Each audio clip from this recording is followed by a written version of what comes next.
c'est cette petite fragilité-là, c'est ne plus suffire en soi, soi-même se suffire à soi, mais avoir cette petite fissure-là qui nous permet de prendre en compte tous les éléments qui nous entourent. Ça peut être l'entourage, ça se centre vraiment sur la vie, sur le vrai sens de la vie, sur ce qu'est réellement la vie.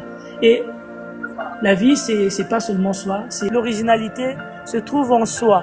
J'avais vraiment peur de passer du temps avec moi-même.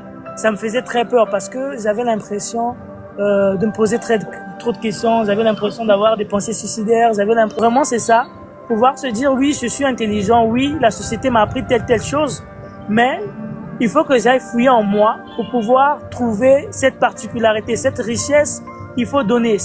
Mais ce sont des fragilités importantes, des fissures importantes qui nous rappellent à l'existence. Je lui disais que les blessures dans la vie, c'est vraiment important. Parce qu'à un moment dans la vie, quand tu veux somnoler, la douleur de la blessure va te réveiller.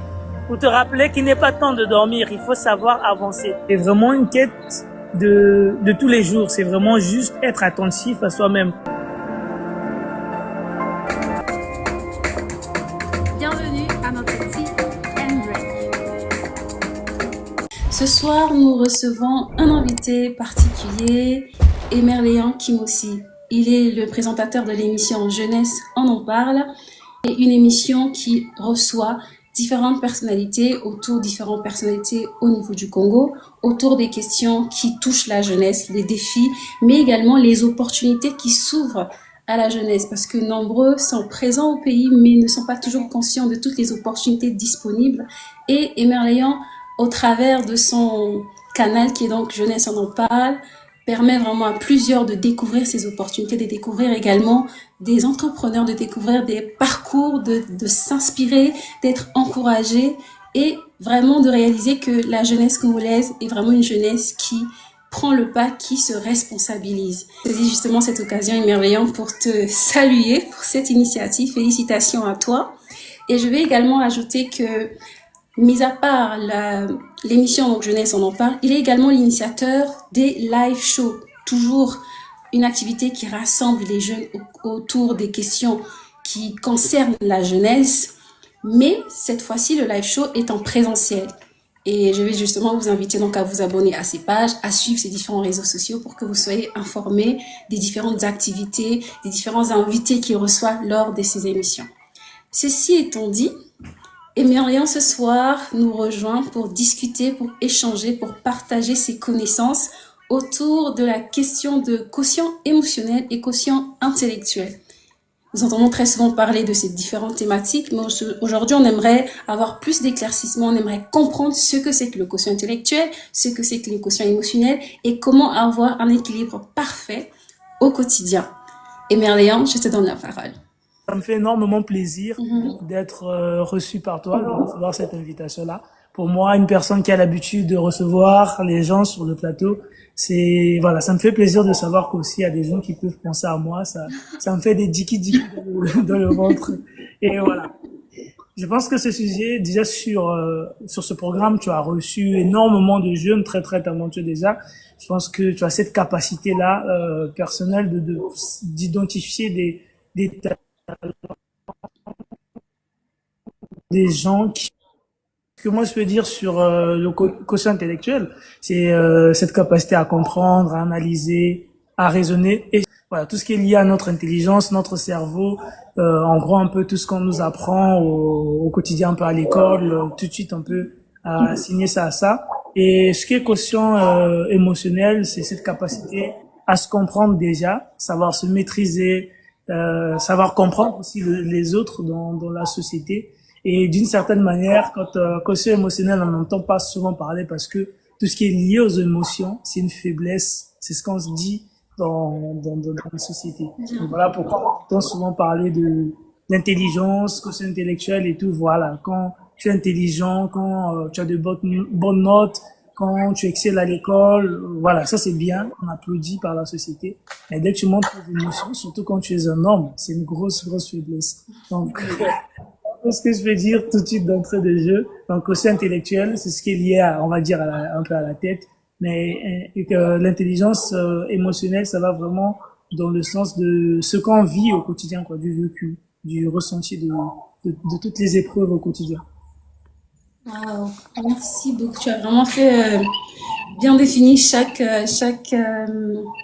terme. Pour revenir à notre sujet de ce soir, tu nous as fait savoir que le quotient intellectuel est vraiment lié à cette capacité d'analyse, à cette capacité que nous avons à pouvoir au niveau, on va dire, donc à l'école, c'est vraiment le système que notre système scolaire, il est beaucoup centré autour de l'intelligence du quotient intellectuel. C'est donc la capacité à analyser des données, la capacité aussi à parler, à s'exprimer, et pas nécessairement, elle n'implique pas nécessairement les émotions qui, eux, sont reliées au quotient émotionnel. Et tu as dit quelque chose d'assez particulier. Tu dis que on apporte plus d'emphase au quotient intellectuel parce que nombreux considérant que les émotions représentent une faiblesse au niveau de la société. Et moi, j'aimerais savoir pourquoi, selon toi, on va considérer l'intelligence émotionnelle comme pas nécessairement importante, et pourquoi on va considérer que exprimer ses émotions va être une faiblesse. Alors que lorsque tu as pris ta prise de parole, tu nous expliquais que l'intelligence émotionnelle, c'est vraiment cette capacité à se connaître. Moi, je me dis, pour pouvoir bien agir, pour pouvoir être capable de réaliser certaines choses, il faut bien entendu, premièrement, se connaître soi. Alors pourquoi, malheureusement, dans la société, la charrue semble être inversée? On va plus maximiser sur notre capacité donc d'analyse, on va parler des chiffres, on va parler des lettres et tout ça, mais on ne va pas parler de la gestion ou encore de la connaissance de soi. Bah, tu m'entends? Là, ça va? Oui, oui. Ok, donc tout ce qui est lié aux émotions, on va dire tout de suite, c'est instable. Donc, quand on est tout de suite un canevas qu'on nous met là, il faut aller à l'école, tu apprends tout ce qui est à l'école, les compter, lire et tout. Au Congo, par exemple, il y a le collège, le lycée, tu choisis une filière, après, voilà, une filière, après, tu as le bac et puis tu vas peut-être faire comptabilité ou autre chose, tout droit en fait, tout est lié. Dans ce parcours-là, il n'y a aucune émotion, tout est bien carré, tout est bien fait là. Même les parents t'accompagnent en te disant, apprends tes leçons, sois intelligent, tu vas devenir avocat demain. Donc, tout est lisse. Tout est vraiment, il y a ce grand canal.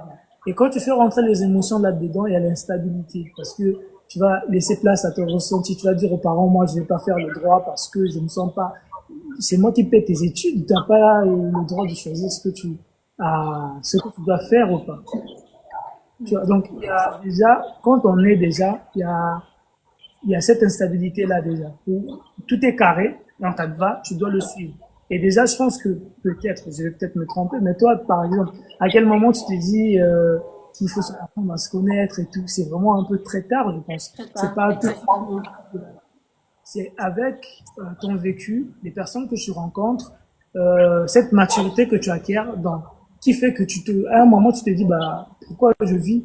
Tu te poses des questions. Donc, il faut juste se dire qu'en ce moment, il y a des gens de ton âge ou encore plus vieux que toi qui ne se sont jamais posé cette vie et cette question-là, mais qui vivent tous les jours avec nous, qui ont une vie vraiment très, très bien tracée. C'est juste que les gens, même nous-mêmes, au moment où on est conscient de cela, on a vraiment peur de parler de quotient émotionnel parce que les émotions sont instables. C'est vraiment, ça dépend vraiment du moment, de qui est là, en fait, c'est beaucoup de facteurs qui rentrent en jeu. Et comme l'homme n'aime pas l'instabilité, on va plus ce qui est bien tracé, ce qui est facile voilà, à gérer. Parce que les émotions, vraiment, c'est assez compliqué. Ce qui explique que dans notre société ou encore un peu partout, on met moins l'accent sur ça parce que c'est instable.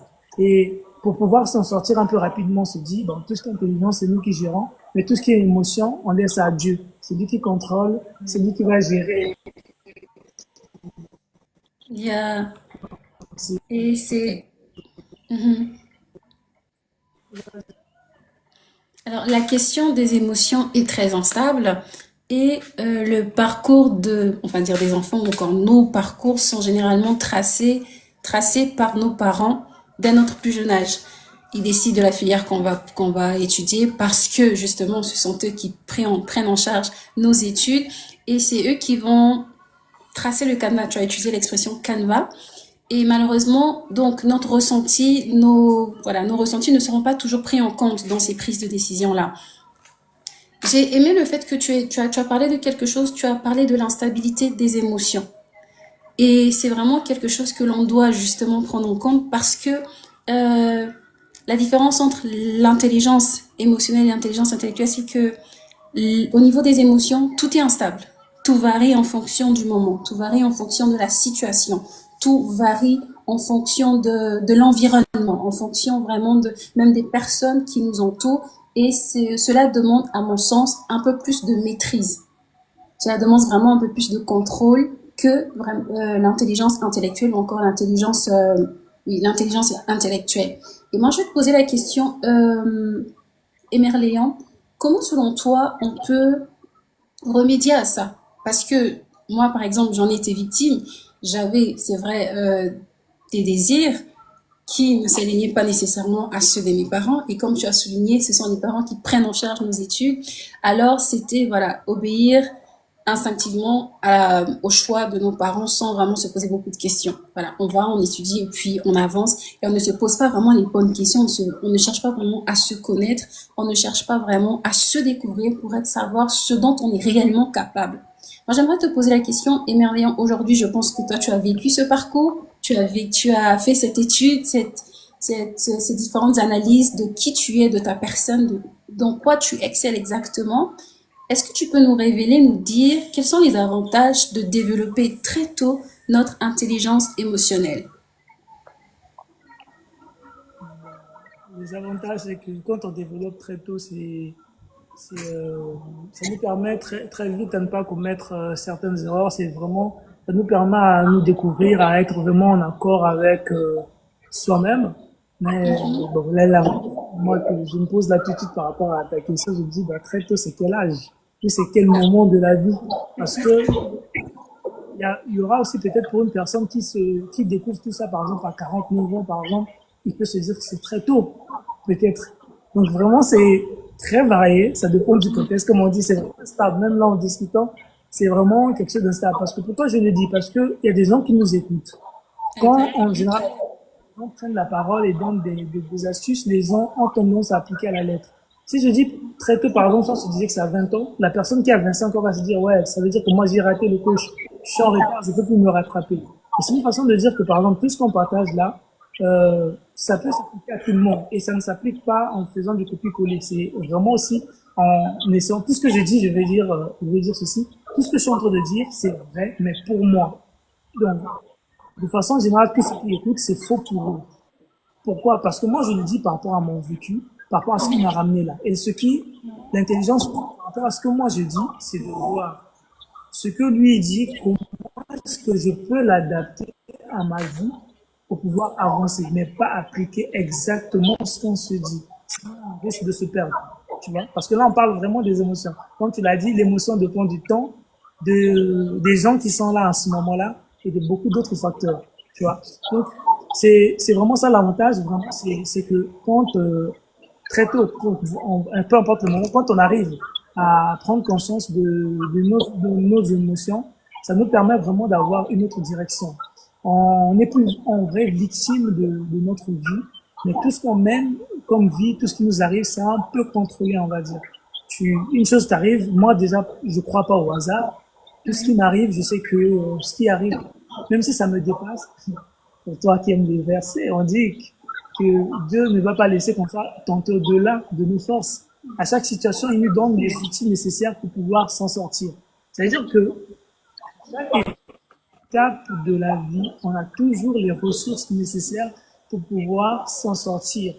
Mais tu peux avoir les ressources, mais comment les utiliser?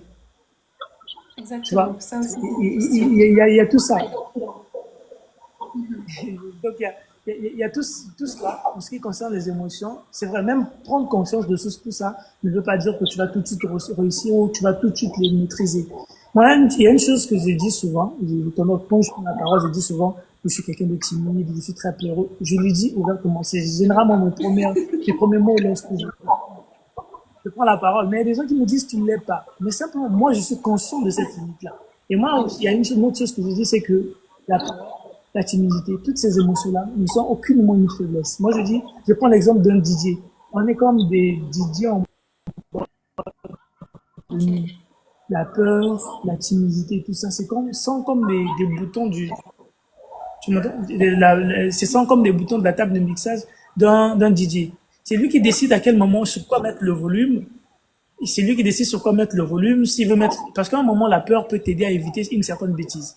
Tu vois? Donc Exactement. on est comme des DJ, on a cette table de mixage. À un moment, faut augmenter le son de la peur pour qu'elle nous évite à commettre certaines erreurs. Faut augmenter le son du courage. Donc c'est vraiment ça notre rôle. Toutes les émotions sont importantes sur la table. Bah, mais l'intelligence émotionnelle, c'est savoir mettre le volume sur le bon bouton au bon moment. C'est ça en fait. À un moment où la peur est nécessaire, j'utilise ce bouton de la peur, contrôler le moment. À un moment où le courage est nécessaire, je mets le son du courage. Donc, ce qu'il faut dire D'accord. surtout aux gens aujourd'hui, c'est que toutes les émotions se valent. Ok. Toutes les émotions se valent, mais ça dépend du moment. L'intelligence Exactement. émotionnelle, c'est justement ça, savoir à quel moment découvrir quel bouton pour pouvoir s'en sortir facilement. C'est vraiment ça. Mhm. Et là, par rapport à ce que tu dis, je me rappelle d'une citation de Aristote, si je ne me trompe pas. Il dit que s'énerver contre une personne est très facile. Tout le monde peut s'énerver. Mais c'est difficile de s'énerver contre la bonne personne au bon moment, pendant le bon laps de temps et avec la bonne intensité. Et c'est exactement, ça vient vraiment, ton exemple avec la table de mixage vient vraiment illustrer cette citation-là de Aristote. Et tu as parfaitement raison de dire que c'est important d'être capable de s'auto-modérer, si vous me permettez l'expression. Parce que tu as dit, la peur, à un moment donné, peut être utile. Et il faut savoir à quel moment la considérer, à quel moment la rejeter. Parce que parfois, la peur va être présente et nous empêcher d'accomplir certaines choses que nous devons faire. Et en même temps, du moins à d'autres moments, la peur justement va nous aider à éviter certains dangers, va nous aider à commettre certaines erreurs. Donc en réalité, il faut être capable de se comprendre suffisamment, de comprendre nos émotions, de comprendre comment nous réagissons face à telle ou telle situation, comment est-ce que si je peux le dire comme ça, notre être intérieur a tendance à réagir et savoir et avoir développé du moins cette capacité à s'auto-réguler pour ne pas, quand nous sommes en joie, être trop en joie et au final poser des actes que nous allons regretter après. Quand nous sommes en colère, être trop en colère et poser des actes également que nous allons regretter après. C'est vraiment développer cette capacité à se maîtriser face aux différentes situations auxquelles nous faisons face au quotidien. Et lorsque tu le dis comme ça, Emerlian, moi tout de suite, je me dis, du coup, l'intelligence émotionnelle et le quotient et l'intelligence intellectuelle, encore le QI, que vulgairement appelé QI, sont en réalité complémentaires. Chacun apporte une partie. Et je me souviens d'une phrase que l'un de mes managers m'avait dit. Il m'avait dit qu'il y a une différence entre le savoir-faire et le savoir-être. Dans le monde professionnel, on peut nous embaucher certaines fois à cause de notre savoir-faire, mais le manque de savoir-être va nous faire perdre cet emploi. Alors, il faut vraiment apprendre à être équilibré, avoir le savoir-être qui est donc une intelligence émotionnelle, développer cette capacité à interagir avec les autres, cette capacité à exprimer de l'empathie, cette capacité à comprendre les émotions des autres et à savoir comment interagir avec eux, se comprendre également. Et il y a le savoir-faire ou encore notre intelligence intellectuelle qui regroupe tout le côté technique, vraiment nos compétences, nos aptitudes techniques. C'est vraiment des points qui vont ensemble de pair, qui doivent donc être équilibrés pour pouvoir donner résultat à un être équilibré de façon globale. Du coup, Emerléon, là tu nous as, en tout cas tu as essayé de nous expliciter ce qui était l'intelligence émotionnelle et pourquoi il était donc important de la développer. Et moi j'aimerais savoir comment est-ce que comment est-ce qu'on peut, si je peux le dire, les équilibrer. Je ne sais pas si ce que j'ai envie de dire est clair. C'est important d'avoir une intelligence émotionnelle développée, c'est important d'avoir une intelligence intellectuelle développée. On sait ce que c'est, mais comment les équilibrer? Comment les équilibrer? pour Le trouver, bon équilibre. c'est bon Oui, le le son? son, il est parfait. Comment les équilibrer, en fait? Ok. Bon, pour trouver le bon équilibre, c'est que, en fait, le vrai danger d'abord, c'est que dans la société, on nous parle souvent de QI, d'intelligence, on va dire simplement. C'est que on passe beaucoup de vie, beaucoup de temps dans la vie à développer l'intelligence, bon, l'intelligence, et au moment où les émotions rentrent en jeu, normalement, l'équilibre dans ce sens-là, c'est vraiment se dire que je suis pas, comment on appelle, c'est se dire quelque part que je suis pas, que je suis bête, je vais le dire comme ça, en fait. C'est briser cet orgueil-là, parce que quelquefois, c'est ça, en fait, le danger. On se dit que, parce que la société nous accepte, parce qu'on est bon, parce qu'on est intelligent, tu vois, que, on se surpasse, on se surestime, on commence à se juger par rapport aux autres. Et parfois, quand on va dans le fond de soi, on a vraiment peur de pouvoir s'assumer. Moi, je pense que vraiment, pour trouver un équilibre, il faut d'abord s'accepter, se dire que je suis bête. Moi, pour moi, ça commence par là. Je vais m'expliquer au fil de la... Est-ce que justement tu peux nous expliquer un moment où tu as dû justement équilibrer les deux, une situation où justement tu as dû vraiment faire usage d'intelligence émotionnelle et voilà l'ajuster à, si je peux le dire, à tes compétences ou ton intelligence intellectuelle. Voilà, on va appeler ça comme ça. Voilà. C'est généralement un exercice difficile d'aller fouiller une partie de sa vie, hein. C'est Parce que très je pense que compliqué. c'est généralement plus facile de parler de soi parce que c'est vécu, on sait parfaitement comment, enfin, en tout cas, ça c'est ce que je pense, on sait parfaitement comment le dire. Oui, c'est vrai, mais aller fouiller une partie, c'est difficile. Par exemple, là, si tu me dis qu'est-ce que j'ai fait cette année, je te dirais que quand je regarde bien, j'ai rien fait. Alors qu'en vrai, j'ai fait des choses, tu vois. Énormément de Donc, choses, nous l'avons tous vu. ouais, c'est assez difficile d'aller chercher. Mais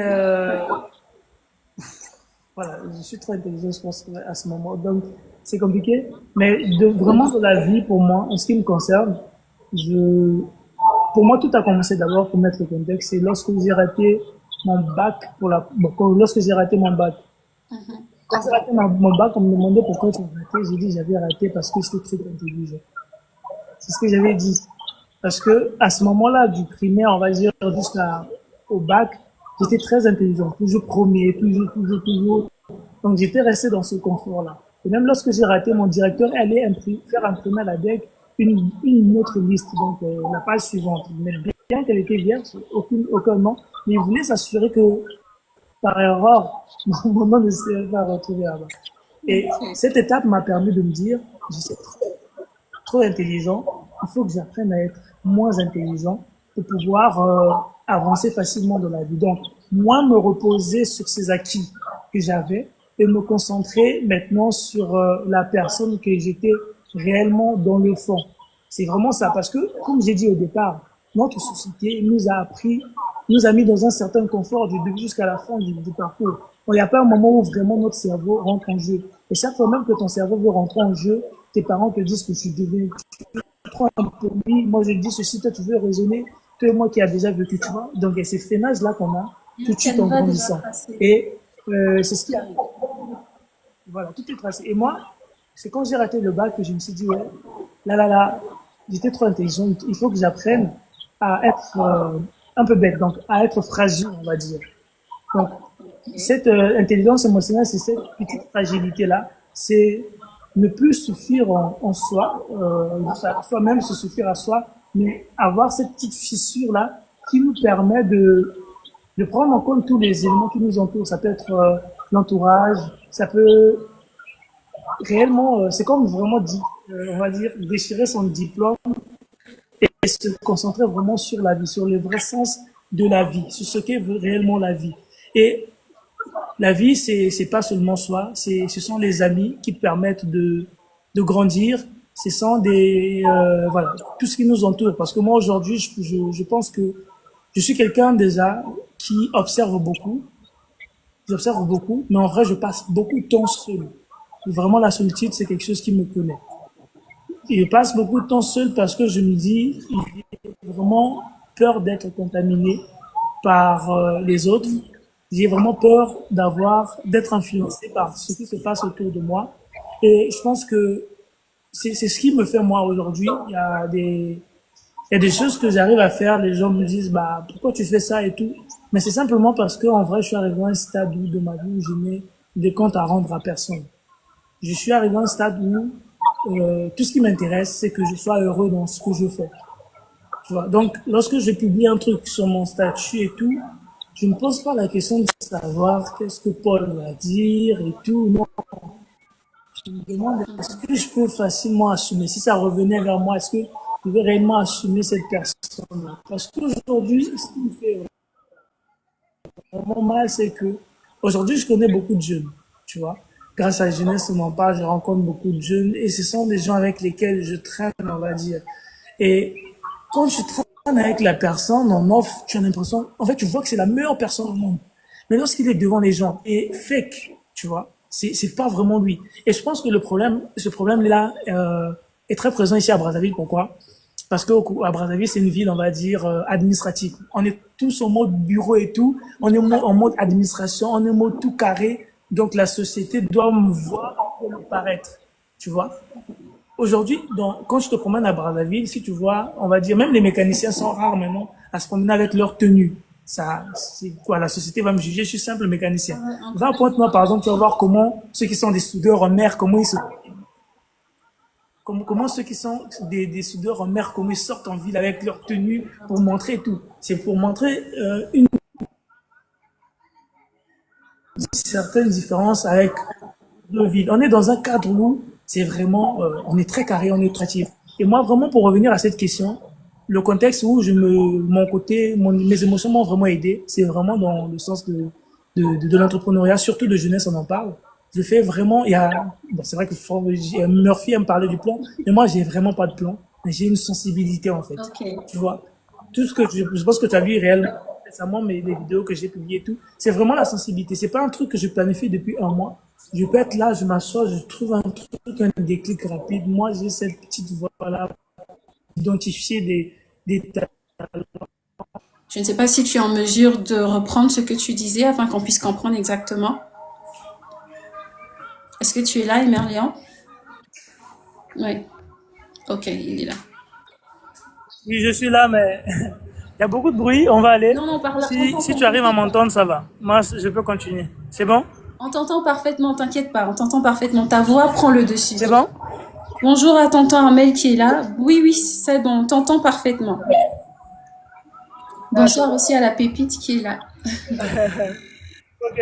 Donc, c'est vraiment ça. J'ai vraiment, j'ai perdu le fil d'idée tellement que je suis sorti. Tu étais en train de Mais me ce dire que je disais, c'est déjà, il y a cette fragilité-là à laquelle j'ai vraiment laissé place dans ce que je fais. Parce qu'à la base, j'étais très carré, dans un cadre. Je suivais une certaine ligne. Mais à un moment, je me suis dit qu'il était important de laisser cette fissure-là, mettre une certaine fissure pour pouvoir écouter, laisser place à la petite voix intérieure qui me permet de voir vraiment les choses autrement, aller vraiment chercher à l'intérieur de moi-même. Parce que, comme disait un ami, dehors, les gens se ressemblent, dehors, c'est vraiment la même chose. Et la particularité, l'originalité se trouve en soi, tu vois. Et c'est vraiment ça ce côté qui est vraiment important. Et je pense que c'est ce qui nous freine généralement, c'est qu'on a vraiment du mal à passer du temps avec soi-même. On a vraiment peur de nous-mêmes, en fait. Et ça, je pense que c'est un gros problème auprès de la jeunesse. C'est que, tu vois, très peu de gens, généralement, notre mentalité à nous tous les jours, c'est que tu vas au boulot, tu rentres à 17 heures à la maison, ou un peu tard, juste pour dormir. Moi-même avant, j'avais vraiment peur de passer du temps avec moi-même. Ça me faisait très peur parce que j'avais l'impression de me poser trop de questions. J'avais l'impression d'avoir des pensées suicidaires. J'avais l'impression vraiment qu'il y avait un vide qu'il fallait tout le temps combler et c'était très compliqué, tu vois. Et ça a pris du temps pour pouvoir un jour me dire ouais, c'est beau d'être avec soi-même, c'est beau de réfléchir soi-même. Déjà, si tu es ma voisine, tu vas penser que dans ma maison, on vit même à 10. Parce que vraiment, il y a des moments où j'entame des conversations avec moi-même, où je me lève, je parle, je fais des pitchs moi-même. Parce que c'est vraiment important, ce genre de moment-là, ça permet de grandir, ça permet de passer beaucoup de temps avec soi-même. Et l'équilibre, vraiment, c'est ça. Pouvoir se dire, oui, je suis intelligent, oui, la société m'a appris telle chose, mais il faut que j'aille fouiller en moi pour pouvoir trouver cette particularité, cette richesse qu'il faut donner. C'est vrai que la société appelle les émotions comme étant faiblesse, la peur, le manque de, la peur, voilà, la timidité, tout ça, ce sont des faiblesses, mais ce sont des fragilités importantes, des fissures importantes qui nous rappellent à l'existence. J'avais dit à quelqu'un récemment qui me disait que la vie, parfois, c'est très, très douloureux, la vie, il a beaucoup de blessures. Je lui disais que les blessures dans la vie, c'est vraiment important.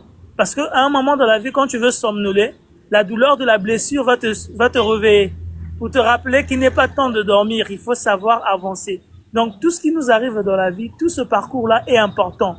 Et nous, on préfère faire taire cette voie-là, on préfère être dans les calculs, on préfère être dans un schéma, dans un confort, en fait. Et c'est pas de notre faute tout de suite parce qu'on est né dans ce confort-là. Et justement, grâce à ce programme que tu mets en place, ça permet aux gens de pouvoir prendre conscience, de se dire que je suis dans un certain confort. Oui, c'est bien, je me sens bien là-dedans, mais il y a une richesse, il y a une mine d'or que jusque-là, j'ai pas explorée. Et cette mine d'or-là, c'est moi-même.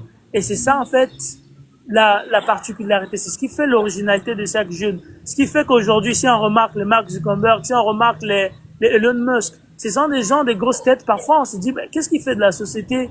On se moque d'eux, de certains de leur comportement, mais eux, ils assument pleinement. Mais pourtant, ils continuent tous les jours dans ça. Mais c'est simplement parce que lui, dans le fond, il sait que ce qu'il fait, ça s'accorde avec sa personnalité, avec ce qu'il est dans le fond. Et l'important, c'est pas que ce que je fais s'aligne parfaitement à aux normes que la société a mises en place. Mais tant que je me sens heureux, tant que je m'assume pleinement, tant que je rentre chez moi et que j'arrive à dormir sans faire des cauchemars, ça veut dire que je suis sur la bonne voie. Waouh, merci beaucoup. Et Merléon, tu as souligné un point, l'individualité.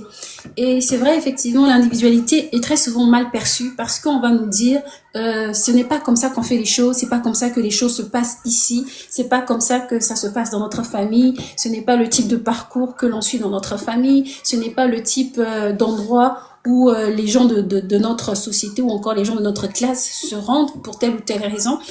La société tend vraiment à nous à tuer l'individualité, alors qu'en réalité c'est cette individualité justement qui donne toute sa saveur à la société. C'est vraiment cette individualité qui fait du monde ce qu'il est aujourd'hui, parce que tu as souligné le fait de vraiment prendre le temps de se découvrir et de découvrir cette touche personnelle que nous avons, cette authenticité, je veux dire comme ça, cette touche personnelle que nous avons à apporter au monde, qui fera du monde, pourquoi pas un monde meilleur, mais avec la touche de notre personnalité pleinement assumée.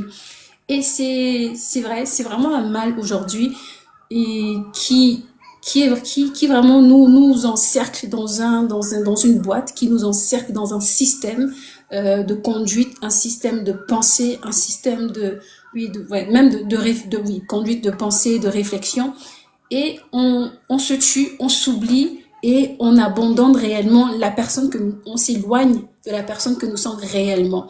Et ça me rappelle une étude qui a été faite par, je pense que c'est par un psychologue, il s'appelle Gardner. Il a découvert qu'il existait 8 types d'intelligence. Et tous nous sommes dotés de ces 8 types d'intelligence, juste que chacune ne s'exprime pas à la même intensité. Et l'une des intelligences, justement, qui ont conduite les études sur l'évaluation du pourcentage du quotient intellectuel sont l'intelligence linguistique et l'intelligence logico-mathématique. Ce sont ces 2 types d'intelligence sur lesquels les études sur le quotient intellectuel ont essentiellement été basées. Alors qu'en réalité, ces 2 types d'intelligence ne sont que 2 parmi 8. Et très souvent, nous basons aussi sur ces 2 pour conduire nos vies, alors que nous sommes des êtres humains qui sont dotés de 8 différents types d'intelligence que nous devons explorer, exploiter au maximum, du moins aussi loin que nous le pouvons, que nous ne nous permettons. Merci beaucoup, Emerlia, en tout cas, d'avoir souligné ceci. Je vais faire un tour dans la barre dans les commentaires pour voir s'il y a une question, pour ne pas que la question se perde dans le live, dans toute la main des commentaires. Je vais faire un retour sur les commentaires. Si vous avez des questions, justement, par rapport à ce que Emerlion a partagé, par rapport à ce que je viens de partager. Laissez les questions dans le chat. Nous allons prendre les questions, nous allons y répondre juste avant de mettre fin à ce live. Donc vraiment, ne vous gênez pas, ne soyez pas timides. Nous sommes là pour discuter, nous sommes là pour partager et les questions sont vivement attendues. Alors, Emerlion, nous avons parlé de la nécessité de s'assumer, la nécessité de se connaître, la nécessité de faire une introspection afin de pouvoir se découvrir. Tu as parlé du fait que tu as vraiment pris plaisir à la solitude. C'est quelque chose qui est très important et que malheureusement nombreux aujourd'hui nous fuyons parce que la solitude en réalité elle fait peur quand il faut être face à soi-même. Alors aujourd'hui, Emerlion, là je reviens sur le cadre vraiment de l'intelligence émotionnelle. J'aimerais, attendez, je pense qu'il y a des questions. Ok, il n'y a pas de questions. Alors, nous parlons de l'intelligence émotionnelle. Quelles sont les pratiques qu'il faut adopter pour justement faire cette introspection? Parce qu'on le dit, il faut se connaître, il faut faire une étude personnelle et tout ça, mais pour quelqu'un qui n'a jamais été face à cette thématique, on se dit, mais qu'est-ce que c'est que l'intelligence émotionnelle? Comment est-ce que je fais pour me connaître? Je connais mon nom, je connais mon âge, je sais où je vis, alors comment est-ce que vous voulez que je me connaisse? Est-ce que tu peux partager avec nous des méthodes que probablement que tu as adoptées pour pouvoir faire cette étude de toi, pour pouvoir te découvrir, t'accepter, t'assumer pleinement au sein de la société? Le symbole. Oui, parfait, il est parfait. Ok, je suis en train de faire des sacrifices là. Voilà, ce que je vais dire, c'est que en vrai, ça serait mentir de dire qu'il y a eu vraiment un processus en tant que tel, genre une conduite pour moi en ce qui me concerne. Déjà, le développement personnel entre griffes, moi c'est quelque chose auquel je crois pas ou je crois plus, tu vois. Donc c'est vraiment une quête de tous les jours. C'est vraiment juste être attentif à soi-même. C'est ce que je dirais parce que si on donne des lignes de conduite en tant que telle, la personne, comme j'ai dit au départ, aura genre une checklist. Il va cocher ça j'ai fait, ça j'ai fait. Bon, est-ce que je me connais maintenant? Non, je me connais pas assez, donc j'ai raté. Je repars et tout. Et c'est vraiment l'erreur qu'il faut éviter. On n'a pas de checklist, mais ce qu'il faut faire, c'est simplement être attentif à ce qu'on fait au quotidien. Savoir aujourd'hui que moi, par exemple, à l'école, à un moment, je me suis rendu compte que lire littéralement la leçon de A à Z, moi, j'arrivais pas à retenir.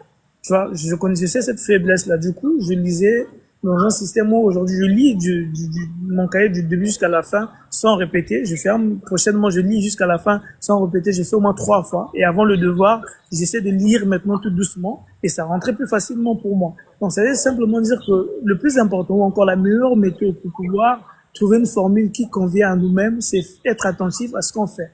Je fais toujours telle chose, ça me donne tel résultat généralement. Donc, il faut que je réajuste un peu pour que je fasse autrement. C'est comme ça qu'on finit par trouver voilà, notre formule, les formules qui marchent avec nous. C'est où on sera capable de dire, bah ça je fais pas parce que ça me correspond pas. Je préfère aller dans tel sens parce que c'est ce qui va avec mes principes de vie ou encore c'est ce qui me correspond facilement. Ce que moi donc je dirais aux gens, c'est d'essayer de faire des choses, tu vois. Ça permet de se découvrir. Aujourd'hui, si je parle aussi facilement, je vais te dire, c'est quoi, jusqu'en 2016, je crois, je pouvais pas parler facilement avec une fille. Tu vois, c'était impossible pour moi. Et même là, discuter facilement avec toi, pour ceux qui vont entendre, ils vont se dire que ouais, c'est facile, il parle facilement. Mais il y a un truc que vraiment, moi, personnellement, même là, je suis en train de me surprendre. Je sais pas si c'est par rapport au cadre que tu mets en place qui fait que j'ai cette facilité, cette aisance-là. Moi, je suis contente. Là, je suis en train de me réécouter. J'ai l'impression qu'il faut que je prenne des notes pour me m'auto-coacher. Parce que c'est pas un truc que j'aurais même je te disais que je stressais, c'est ce que je t'ai dit au départ. J'ai dit moi je vais annuler transmis au début. Voilà, mais là moi je parle facilement et tout, et même pour ceux qui vont écouter, qui sont en train de suivre le live, ils vont se rendre compte que au départ celui que j'étais, ma façon de m'exprimer, ma façon de dire des choses est beaucoup plus différente que maintenant. Pourquoi? Parce que c'est au fur et à mesure j'ai pris confiance, et c'est justement comme ça qu'on apprend à se découvrir. Au départ, je vais tâtonner, mais au fur et à mesure, je vais commencer à découvrir certaines choses. Le problème, c'est quoi, surtout pour nous? C'est qu'on aime trop se regarder à travers les yeux des autres. C'est quoi? Aujourd'hui, je te vois faire ton live. Là, tout de suite, il y a des gens, par exemple, qui sont entrés dans le live, ils voient que parfois ça marche, tu vas se dire, ah, Elle a réussi à faire ça. Je suis plus intelligente qu'elle, donc je peux faire mieux qu'elle. Elle se lance dans le live et puis ça crache. Tu vois? C'est ça le problème qu'on a. Aujourd'hui, l'autre est coach en art oratoire, il parle. Mais moi, je suis plus, je connais plus de mots français que lui. Je m'exprime avec beaucoup plus de charisme et tout. Donc, je peux faire comme lui. Tu vas, tu tombes. C'est pas parce que tu trouves qu'une personne moins intelligente ou moins compétente que toi arrive à faire un truc que toi, qui te crois plus intelligent, tu peux le faire mieux que cette personne-là. C'est même pas ça.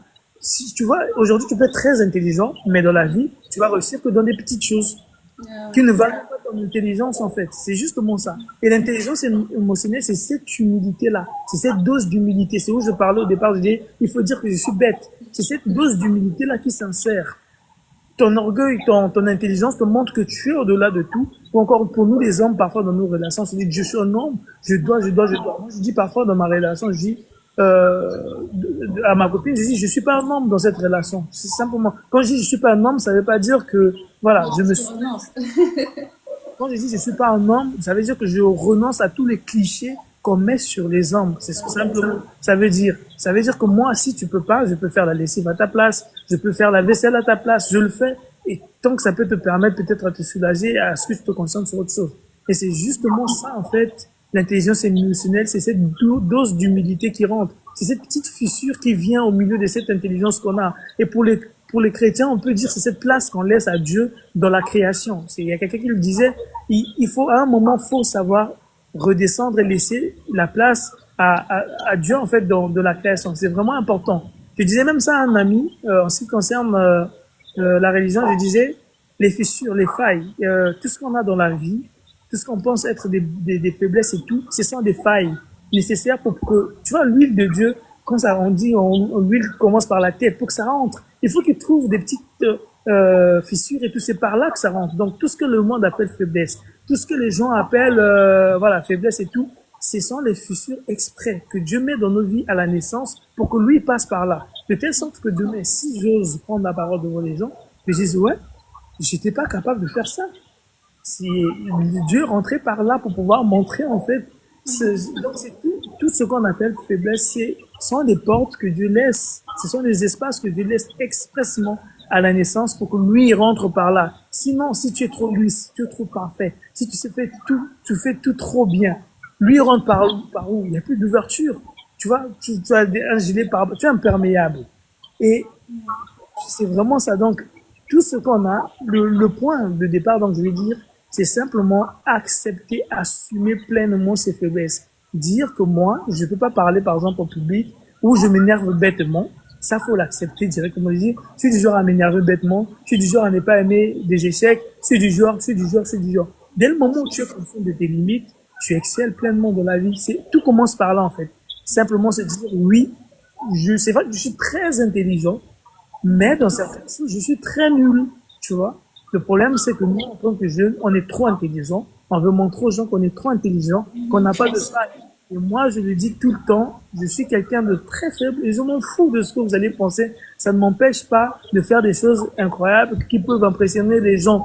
Moi, je sais que dans le fond, je suis pour moi, voilà, je dis souvent, je suis le moins intelligent de tous les jeunes du Congo. Et ça, c'est ma fierté. Et je le dis souvent, et je disais à un ami, moi, je peux tout me permettre aujourd'hui, c'est simplement parce que je n'ai fait de promesses à personne. Encore un moment, je suis venu te voir, Paul, pour te dire que non, moi, je suis intelligent ou je suis capable de prendre la parole devant 5000 personnes et tout. Non. Donc, ça veut dire que si devant 2 personnes, je bégaye, tu vas pas me juger. Parce qu'à un moment, je suis venu te voir pour te dire, c'est vraiment ça. Et le problème, encore, nous, ce qui nous freine, c'est qu'on fait trop de promesses. Comme des jeunes aujourd'hui disent que je suis coach, je suis mentor, je suis maître en art oratoire, je suis un gros, je sais pas quoi de contenu, simplement pour se créer, c'est quoi le lien? Make it, un truc comme ça, genre faire semblant de l'être et puis jusqu'à ce que ça devienne réel. Tu vois? Tellement qu'on s'est mis cette mentalité-là en tête, combien de jeunes assument ce qu'ils ne sont pas réellement. Et quand finalement tu n'es pas capable à pouvoir le prouver, et là on se retrouve dans des cas de suicide, on se retrouve dans des cas voilà, tu t'endettes, et puis tu commences à éviter les appels des gens, voilà, c'est vraiment ça. Et le plus important, donc, pour résumer tout ce que j'ai dit, ça commence par s'assumer simplement, se dire que je suis pas parfait, j'ai des faiblesses, assumer ces faiblesses et aussi ne faire de promesses à personne. Les promesses, on les fait à soi-même. Et pour terminer à cette phrase de David O'Keefe, non pas David O'Keefe, de David Laroche, qui disait le but d'un rêve, ce n'est pas de se réaliser. Le but d'un rêve, c'est de nous réaliser. Ça veut dire quoi? Aujourd'hui, si mon objectif, demain, je peux dire, en 2026, je vais devenir le plus grand, je vais avoir, par exemple, 1 milliard dans mon compte. Le plus important, c'est pas qu'en 2026 que j'ai, c'est 1 milliard. Mais le plus important, c'est que dès aujourd'hui, je démarre un processus qui me permette, au moins en 2026, d'arriver à 900, même à 900 000, même seulement avoir 200. Mais aussi être capable de dire, celui que j'étais au moment où j'avais dit que je vais avoir 1 million est largement différent de celui que je suis devenu parce que le processus m'a fait grandir. Et c'est ça l'essentiel de la vie.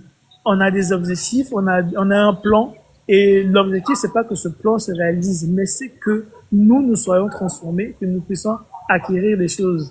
Et je termine un peu sur ce verset qui me rend très têtu. C'est, je quitte tout par celui qui me fortifie. Ça, dès le moment où je me le dis, personne au monde ne peut venir me détourner de mon chemin. Parce que je sais que là où je vais pas arriver, il y a celui qui me fortifie, c'est Dieu là, qui me complète, qui m'aide pour pouvoir avancer, pour pouvoir aller loin dans la vie. Et c'est vraiment ça, en fait, quoi. Waouh, waouh, waouh, waouh. Et Marianne, tu as dit des choses vraiment qui, glow up, qui m'ont vraiment impressionnée. Et notamment, je vais paraphraser la citation que tu as donnée. Le plus important, ce n'est pas le rêve, mais c'est de se réaliser. Et c'est vrai, en réalité, enfin, on ne réalise pas toujours, mais c'est le plus important, c'est vraiment le parcours, c'est vraiment ce que l'on fait chaque jour qui, dans le but, en tout cas, d'atteindre notre objectif. Ce n'est pas toujours de réaliser ce que nous avions prévu réaliser à une date bien précise, mais c'est vraiment la transformation qui s'est opérée tout au long du parcours. Et tu as dit que même si nous avions un objectif d'1 milliard, si nous atteignons 900 millions, le plus important, ce n'est pas si oui ou non nous avons atteint l'objectif des 1 milliard, mais plutôt qu'est-ce que l'on a appris, qu'est-ce que nous sommes devenus, qu'est-ce que nous avons bâti, quelles sont les concessions que nous avons faites, qu'est-ce que nous avons gagné en connaissances, en compétences et autres tout au long du parcours. Et c'est vraiment quelque chose de très, très, très important. Merci beaucoup à toi, Emerléan. Tu as également souligné un point, le fait de se regarder à travers le regard des autres.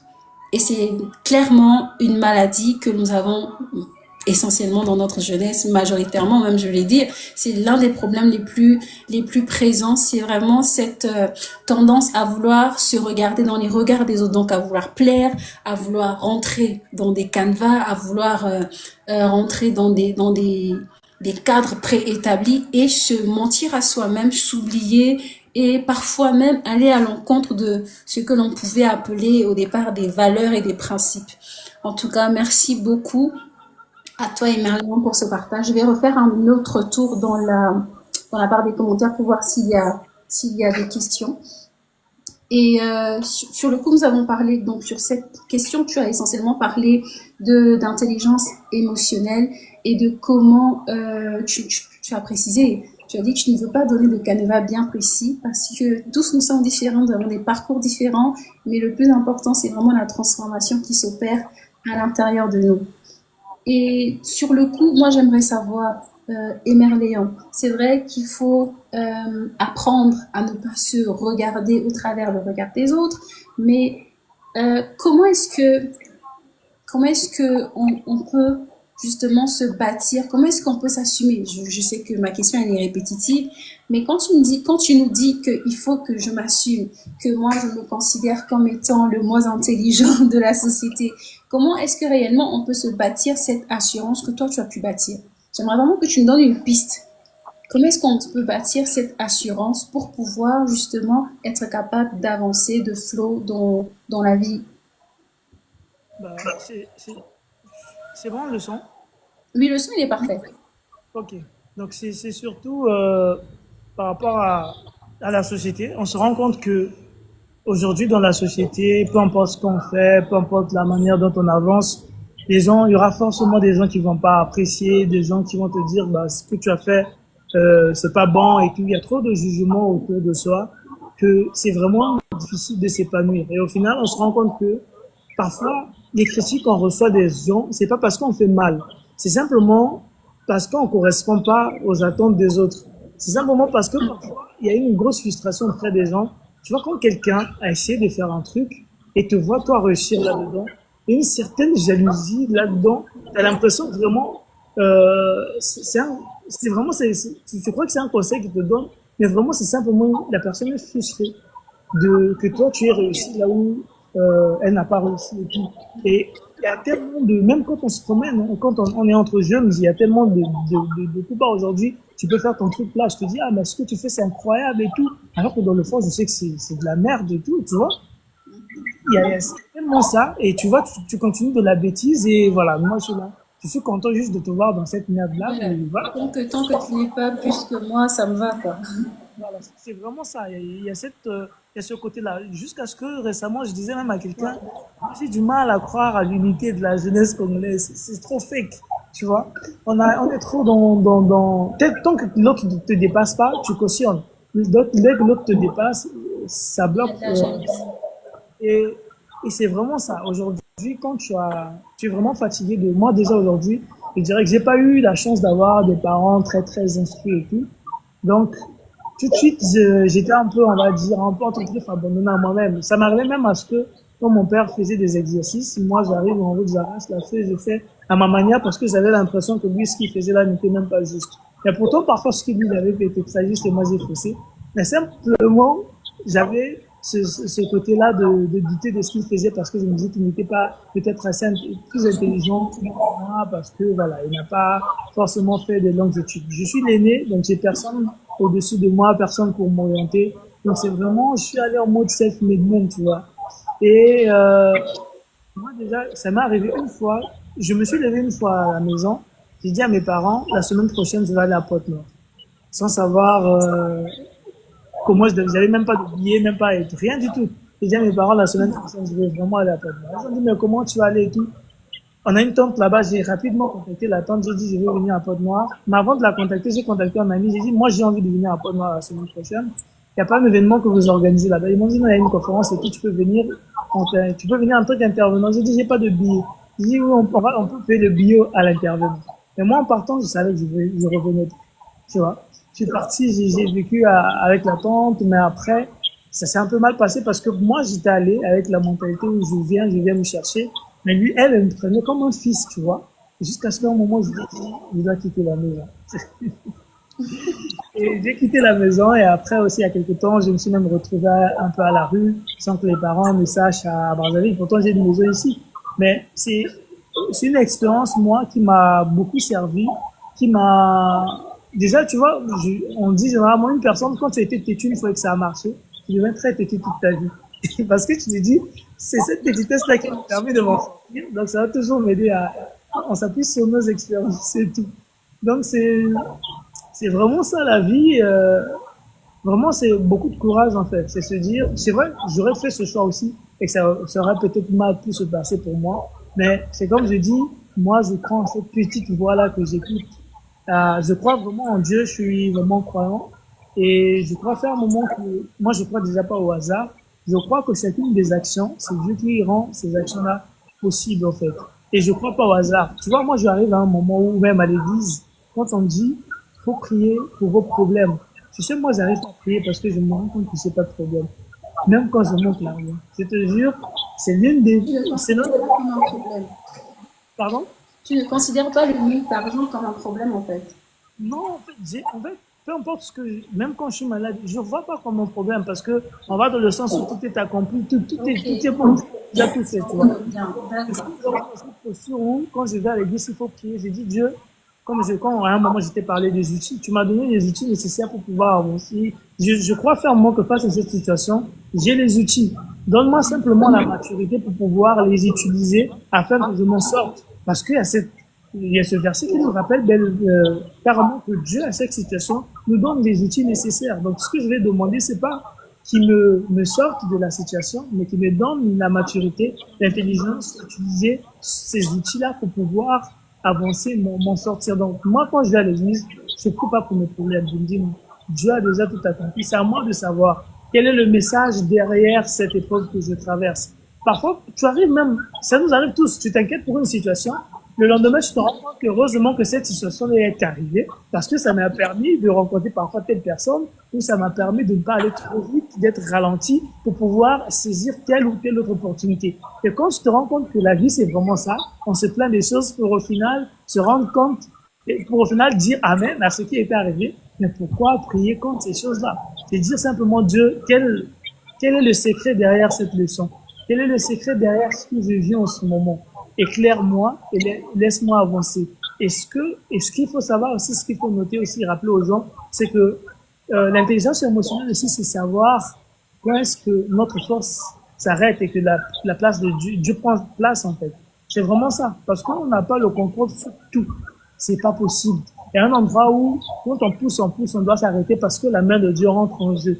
Et nous, quand on pousse trop la main, on va dans le champ d'action de Dieu. Et lui, il est là, il regarde, il dit, mais le petit là, qu'est-ce qu'il veut faire?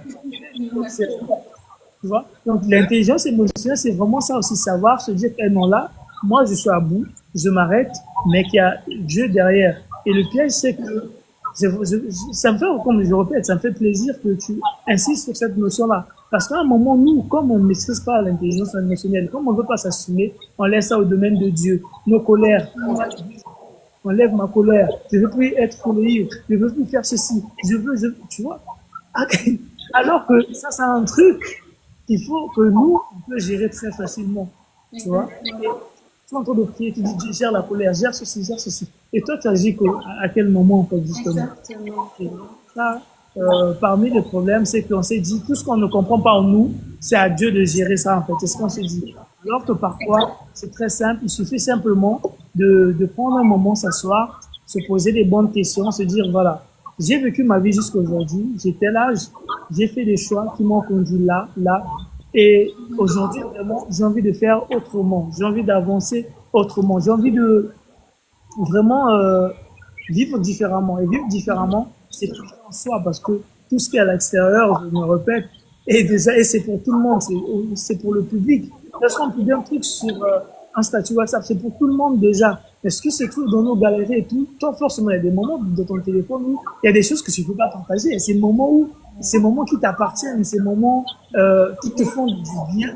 Parfois, ça te fait tellement du bien, tu aimerais partager, mais tu dis non, ça c'est pour moi, c'est à moi. Ça, tu rends pas ça public.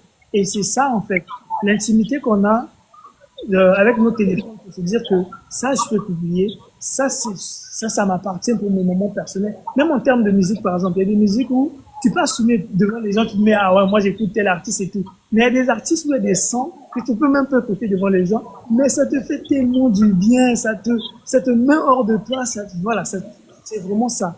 Ces rapports-là qu'on a avec ces choses de la vie, c'est le même rapport qu'on doit avoir avec soi-même. On a un nous qui est public, que les autres voient et que les autres connaissent, mais un nous que nous-mêmes nous connaissons. Un nous avec qui on s'amuse. Moi, ça m'arrive vraiment de rigoler avec moi-même. Je suis là, je pense, je me fais une blague, je ris. Parce que c'est très important. C'est important d'avoir ces moments-là. Si toi-même tu arrives à te faire rire, si toi-même tu arrives à te faire plaisir, ça veut dire que tu ne t'attends à rien de personne, en fait. Que les gens valident ou pas, tellement que toi-même tu t'es auto-validé, c'est bon. Mais après, faut pas tomber dans le piège où tu t'inquiètes, où tu ne prends pas en compte ce que l'extérieur dit. C'est ça, en fait. Ce qu'on encourage ici, c'est prendre conscience de nos émotions, apprendre à les contrôler, tout en n'oubliant pas la place de Dieu là-dedans, parce qu'on peut pas tout le temps, c'est un univers très vaste, on peut pas tout contrôler. Il y a la place de Dieu, il y a Dieu qui prend réellement sa place là-dedans. Donc, apprendre à contrôler ses émotions, ça ne veut pas dire avoir simplement des moments d'intimité avec soi-même, mais ça veut dire avoir de bons rapports avec les autres également. Mais dans ces bons rapports, l'intelligence émotionnelle nous permet de filtrer ce qui est utile pour nous, parce que tout n'est pas forcément utile. Ce qui est utile pour nous, parce que ce qui est utile pour nous, c'est ce qui nous permet de grandir. C'est ce qui nous permet d'aller de l'avant. Parce que l'objectif dans la vie, c'est que aujourd'hui, quand on se retrouve en 2030, quand tu regardes l'homme que tu es en 2025, que tu sois capable de dire, ouais, j'ai grandi, en fait. Comme un peu quand on voit mes photos, quand on était petit, tu dis, surtout quand tu commences à toucher un peu d'argent, tu vois tes vieilles photos, tu dis, non, ça, c'est pas moi, tu vois. C'est ça, exactement. L'objectif de l'intelligence émotionnelle, c'est ça. Acquérir toutes les compétences nécessaires. Donc, L'intelligence émotionnelle, donc, pour résumer là, c'est cette sensibilité-là, cette prise en compte de son environnement. D'abord, la connaissance de soi, mais cette prise de conscience de son environnement, cette sensibilité qui permet de dire ça c'est bon pour moi, ça c'est pas bon pour moi. C'est comme un filtre. Et ça, en fait, ce qu'on accumule, ça va compléter l'intelligence qu'on a au départ. Donc, l'intelligence, on va dire, c'est un peu ce qu'on nous enseigne, ce qu'on acquiert tout au long du parcours. Et, tout ce qui est mathématique, tout ce qui est figé, tout ce qu'on nous donne de la société. Et l'intelligence émotionnelle, on va dire, c'est comme ce sel, ce qui vient rajouter du sens à toute cette intelligence-là. Parce que ce qu'on a appris, c'est très figé, c'est vraiment pas dynamique, c'est vraiment une brique très carrée, voilà. Mais l'intelligence émotionnelle, c'est ce qui vient rajouter la fragilité, qui rend le truc modulable, qui rend un truc vraiment qui personnalise le truc en fait. Donc moi j'ai même envie de dire, que l'intelligence émotionnelle vient pour donner de la vie en fait. exactement, c'est vraiment voilà, c'est ça en fait. C'est un peu voilà. Parce que émotionnellement tout est figé, mais l'intelligence émotionnelle vient vraiment donner cette vie à l'être que nous sommes. Parce que tout ce qu'on apprend de la société, c'est trop carré, mais l'intelligence émotionnelle, c'est le soi qu'on rajoute, c'est cet amour qu'on rajoute, c'est ce qui fera que toi, quand tu fais quelque chose, on dit ouais, même quand t'es pas là, on dit bah ça c'est sûrement telle personne qui a fait. C'est vraiment ce ciel-là, cette particularité, cette vie, comme tu as dit, cette âme-là qu'on donne à la chose. C'est comme un robot. On va dire aujourd'hui, si l'intelligence émotionnelle, on va dire c'est comme une IA qu'on rajoute sur les choses pour pouvoir customiser les choses, pour donner la vie, pour pouvoir voilà, faire vivre les choses, quoi. C'est vraiment ça, en fait. C'est un sujet très passionnant, vraiment. Comme on parle des cliniques, c'est vraiment ça. On a ce quotient intellectuel qu'on a, on a l'intelligence émotionnelle qui vient, qui donne la vie vraiment au quotient intellectuel qu'on a eu à acquérir à l'école et tout. Et c'est ce qui va faire qu'on dise, bah, elle est intelligente, oui, mais vraiment, elle a un truc. C'est ce petit truc-là qu'on voit souvent aujourd'hui. C'est bien personnel. Je sais pas c'est quoi, mais elle a un truc qui fait vraiment. Et ce petit truc-là, c'est ce package-là qui est le quotient émotionnel, qui est ce package qui est formé de toi pleinement, mais aussi de tout ce que tu as rencontré dans la vie, toutes ces influences-là que tu rencontres. Et aujourd'hui, c'est peut-être parce que nous, on met le mot sur ça, mais sans doute, nos vies, nous tous, on est conscients de toutes ces choses-là, mais c'est juste que c'est le mot qu'on ne met pas, en fait. Et généralement, on dit, il y a un pasteur qui me disait, c'est quand on met le mot sur quelque chose qu'on peut avoir de l'impact sur la chose, en fait. Tu Exactement. vois, c'est vraiment ça. Tu vois, il disait, quand tu pries, il faut pas dire, chante-moi ceci, non. Si c'est le palu, j'ai le palu sort de ce corps. Et quand tu appelles quelque chose par son nom, on donne souvent l'exemple de... On appelle s'identifier. Il parle au vent, il parle à la mer, il appelle par le nom, il dit toi, il parle au figuier, il parle vraiment, tu vois. C'est vraiment ça. Donc, il faut connaître le nom. Dès que tu connais le nom de ton adversaire, voilà pourquoi je dis il faut s'accepter. Quand tu sais que tu es timide, tu acceptes. Il y a le pasteur Marcelo qui disait, avec la faille, j'ai oublié la parole exacte, mais il dit, avec cette faille, Dieu crée de la compensation. Avec chaque handicap qu'on a, Dieu crée de la compensation. Donc, si tu manques le fait de pouvoir parler devant les gens, parfois tu as cette capacité-là de coacher les gens dans l'ombre, et quand ces gens-là sortent, c'est vraiment avec impact. Donc, derrière chaque handicap, il y a une compensation que Dieu met en nous. Il suffit de savoir, moi je suis faible dans ça, mais je suis fort où? Et de se confronter sur ça. C'est pas parce que telle ou telle personne réussit dans telle chose et que je me crois plus intelligente que cette personne-là, que je pense pouvoir faire mieux qu'elle, que je dois faire la chose. Non, c'est vraiment ça.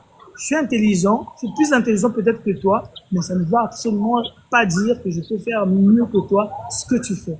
Et voilà, c'est vraiment ça. Waouh. Tu nous as donné beaucoup d'informations, Emerléon. Merci beaucoup. Waouh. Merci beaucoup. Alors, tu as vraiment parlé de la sensibilité, de cette particularité que nous sommes en tant en tant qu'individu, et de la touche personnelle qu'apporte notre côté émotionnel. Merci beaucoup, Emerléon. Et pendant que tu parlais, tu as fait mention Je pense de ces personnes qui ont tendance à refouler leurs émotions et qui parfois vont se retrouver à prier et à dire Seigneur, voilà, enlève ma colère, Seigneur, enlève par exemple cette jalousie et tout ça. Et les gens ont tendance à vouloir, voilà, à tout remettre entre les mains de Dieu, alors qu'en réalité, même la parole de Dieu nous demande de travailler sur ces points. Et c'est fou parce que même lorsque l'on va dans, je pense, dans le livre de Galates où on décrit bien les fruits du Saint-Esprit, on réalise que ce sont des choses sur lesquelles on doit réellement travailler individuellement. Ce ne sont pas des choses que l'on donne. C'est quand on voit, même rien que par la définition des termes, la Bible parle en termes de fruits. Et il y a également les dons. Donc les dons, c'est vraiment quelque chose qui est déjà fait, apprêté, qu'on te donne, que tu peux utiliser, prêt à l'emploi. Mais le fruit, c'est vraiment quelque chose que l'on doit prendre le temps de semer, que l'on doit prendre le temps d'arroser, de protéger, afin que lorsqu'il va germer, pousser, donner un fruit de qualité. Donc il faut vraiment s'investir et travailler sur ça. Et c'est la même chose vraiment avec notre intelligence émotionnelle, ce qui est totalement différent de si on appelle du quotient intellectuel qui est où qui nécessite que l'on aille à l'extérieur, qu'on demande, découvre la connaissance dans des livres, sur Internet, sur des articles et tout ça, qu'on apprenne, qu'on fasse la pratique de certaines activités. Ça, c'est vraiment externe, mais l'intelligence émotionnelle va nous ramener à l'intérieur de nous-mêmes, à être face à nous-mêmes, à faire des efforts vraiment différents cette fois-ci, mais vraiment rien à voir avec l'extérieur, mais tout à voir avec nous-mêmes. Et c'est souvent la partie la plus difficile. Et tu l'as dit, l'être humain a vraiment peur de tout ce qui est instable. Parce que les émotions sont tellement instables, sont tellement imprévisibles et intenses également. On se dit, écoutez, ça, on va le remettre entre les mains de Dieu. Dieu va faire grâce et puis voilà, on avance. Et c'est là vraiment la grosse erreur. On va être de bons prieurs, mais des personnes qui sont incapables de développer les fruits de l'esprit dont nous parle même la parole de Dieu. Et je pense que c'est dangereux. Et c'est même la Bible dit, pas que je pense, mais la Bible dit clairement que l'on peut avoir des révélations, on peut avoir des révélations comme des prophètes, mais tout ce que nous faisons est vain si nous ne développons pas justement l'amour. Et dans l'amour, il y a tous ces fruits de l'esprit qui sont inscrits à l'intérieur. Donc, à quelqu'un qui nous regarde vraiment, c'est important de prendre le temps d'être face à soi-même, important de prendre le temps de faire une étude approfondie de notre être intérieur, de se mettre face à la parole de Dieu, mais pas pour dire Seigneur, retire la jalousie, Seigneur, retire la colère, Seigneur, retire tel ou tel défaut que j'ai intérieur, mais plutôt de dire Seigneur, comment est-ce que je peux devenir une meilleure personne. Et Merléan l'a dit, toute difficulté n'est pas forcément un problème que l'on doit arraché de notre vie, mais parfois c'est une saison, c'est un moment qui vient pour nous préparer à la suite. Alors ce qu'il faut faire, c'est vraiment de se dire Seigneur, qu'est-ce que je dois apprendre, qu'est-ce que je vais gagner à travers cette situation, qu'est-ce que cette situation apporte en valeur ajoutée à ma vie. Et je pense que comme ça, c'est déjà un pas de plus pour le développement justement de notre santé émotionnelle. Et Merléon a également dit un peu plus tôt, il a dit qu'il est important d'être sensible à notre environnement. Pour quelqu'un qui va se dire, mais c'est bon, comment moi je fais vraiment de manière pratique, c'est vraiment d'étudier comment est-ce que l'on réagit avec notre entourage, que ce soit avec des amis, les sentiments que l'on ressent. Et Merléon l'a même très bien expliqué, il a parlé du fait que parfois, lorsque l'on est supérieur à quelqu'un, lorsque l'on sait, on sait faire mieux une chose que quelqu'un d'autre, là on est plutôt en paix. Mais dès l'instant où cette personne en face de nous commence à s'améliorer, commence à avoir de meilleurs résultats que nous, automatiquement, il y a comme ce ressentiment dans notre cœur, cette jalousie. C'est justement un signal qu'on doit utiliser pour repérer qu'il y a un souci et justement, on doit entamer une étude sur la question et travailler vraiment sur notre être parce que on sait tous, la jalousie n'est jamais le fruit, ne produit jamais de bons fruits. Le ressentiment ne produit jamais de bons fruits. Au contraire, c'est la destruction, la mort et puis les divisions. Donc vraiment prendre le temps d'étudier comment est-ce que nous agissons, comment est-ce que nous interagissons avec notre environnement, avec notre entourage, pour commencer déjà à déceler ces points sur lesquels nous devons nous améliorer, sur les points lesquels nous devons travailler pour justement développer notre intelligence émotionnelle. Parce que majoritairement, nous partons à l'école, nous acquérons des compétences. Oui, notre intelligence intellectuelle est bien bâtie, mais presque souvent notre intelligence émotionnelle est très basse. Et même là, je pense que je vais finir par là. Récemment, par exemple, j'ai lu un article c'était une vidéo en fait Instagram où la personne partageait un témoignage. Il disait que il était 2 heures du matin et il venait d'apprendre que l'un de ses meilleurs amis s'était suicidé simplement parce que il était en relation. Je pense que il était en relation, je crois. Non, il n'était pas. Il était avec quelqu'un qui l'a trahi et il n'a pas pu supporter cette trahison. Il a fait des années et au bout de, je pense, 1 ou 2 années, il a fini par mettre fin à sa vie simplement parce qu'il était pas, il n'avait pas pu supporter le poids de cette trahison. Oui. Et ça, c'est quelqu'un dont on parle qui est très brillant, qui est entrepreneur, qui a investi dans plusieurs domaines, qui est vraiment, qui a de la compétence, mais avec une intelligence émotionnelle faible. Oui. Donc c'est vraiment important d'être équilibré, d'avoir la compétence, c'est vrai, d'avoir le savoir-faire, mais également d'avoir le savoir-être, de savoir vraiment, d'avoir une intelligence émotionnelle développée, une sensibilité émotionnelle pour pouvoir comprendre même les gens autour de nous et savoir comment interagir avec elles pour ne pas les offusquer, pour ne pas les blesser intérieurement à un certain niveau. C'est vraiment très très très important. Je ne sais pas si Merléon, tu aimerais rajouter quelque chose, tu aimerais rajouter un mot de fin. Pendant que tu vas prendre la parole, je vais refaire un tour dans le chat pour voir s'il y a des questions. J'ai pas vu le temps passer, il est 21h. Exactement. C'est moi qui, au privé, disais, ouais, à 21h30, je dois vite rentrer, mais là, j'ai l'impression même qu'on vient de commencer. Quand tu as parlé de suicide, ça m'a rappelé une rencontre. Bon, on m'a passé un numéro hier d'une dame avec j'ai discuté, c'est vraiment intéressant. Je me disais même que je vais vous mettre en contact par rapport à ce que tu fais là avec le live. C'est quelqu'un qui fait beaucoup de choses.